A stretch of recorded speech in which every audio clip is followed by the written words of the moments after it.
Ja, nu ben ik Theo Bovens. Ja, gefeliciteerd. Je hebt de Ja. eremedaille van goud van de burgemeester gisteren ontvangst genomen. Klopt, ja inderdaad. Een grote verrassing, ja, dat was het. Dit zat hoes te vergaderen. En de ene keer werd geklopt op de deur en vroeg de burgemeester, kun je eens even gaan komen bekijken? Ik zeg, ja, ik kom wel even loeren en kom de zaal in, de raadzaal. En daar zit al gans familie en vrienden en alles bij in.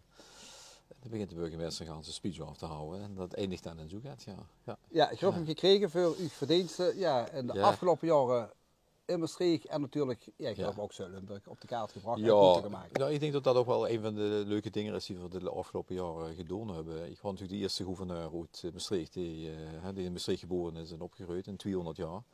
En wat ik wel geprobeerd heb is in de stad met de provincie te verbinden. En met Maastricht en Schengen hebben toch altijd de naam van toch voor een moer om deze stad te hebben en dat de rest dus niet kan interesseren. En ik heb toch geprobeerd om Limburg te verbinden aan deze stad en de hoofdstad ook aan de provincie te verbinden. En daar hebben we met in ieder geval evenementen kunnen doen bijvoorbeeld. We hebben 200 jaar Koninkrijk gevierd, we hebben 24 jaar verdrag van Maastricht gehad.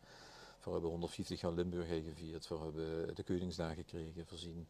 Bezig geweest, helaas niet gelukt met het Eurovisie Songfestival, heel grote rol. Ja, allemaal dat soort dingen. Dus in de Euregio hebben we van Maastricht ook weer met de Euregio Maas-Rijn gekregen. Dus aan alle kanten de stad weer proberen te verbinden. En Biba levert dat een waardering op. Ja. Ja, ik zit al heel lang eigenlijk ook als wethouder, zeker eigenlijk van alles geweest binnen Maastricht. Ja, al in 86, want toen we gisteren nog wel hadden we het erover. Ik geloof in 86 ben ik in de gemeenteraad van Maastricht begonnen, dus dat is bijna 40 jaar geleden dan, dus, of 36 jaar geleden. En al die tijd loopt zij rond en deze dingen in het verenigingsleven of anderszins.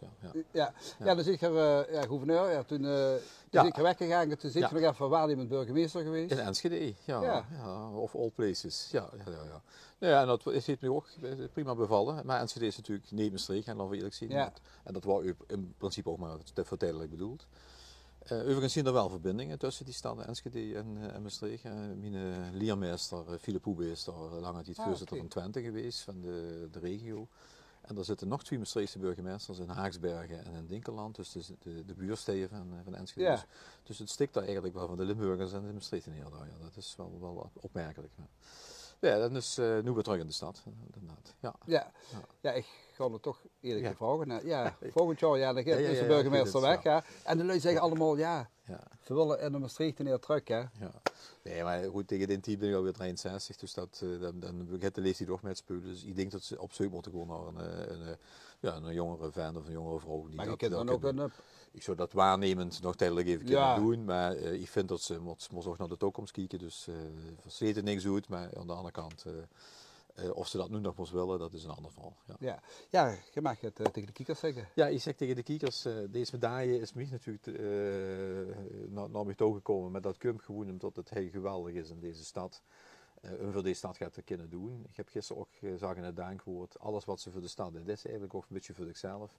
Want het is natuurlijk fantastisch werken en wonen en leven. En Boes ook vandaan komt, Boes ook geboren is. Iedereen kind, Maastrichtenaren zien kind, onderdeel zien van deze Maastrichtse samenleving. En ik roep ook al die Maastrichtenaren op.